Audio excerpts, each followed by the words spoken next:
Each year in the month of March, sometimes early April, depending on how much rain we get here in Durham, we have an event in our community called Yardmageddon. It's actually a phrase that was coined by my next door neighbor. I can't take credit for it.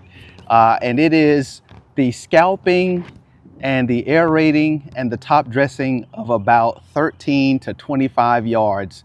And it's an amazing event. It takes me and my next door neighbor Bill about 2 months to put it together. We have to call a supplier for all the compost and take all the orders from folks in our community. Also, we have to organize the pickup of the aerator, which is not that much of an issue. And then we have the guy who drops off the compost go to each home and sort of eyeball who needs 1 yard, who needs 2 yards, who needs 3 yards.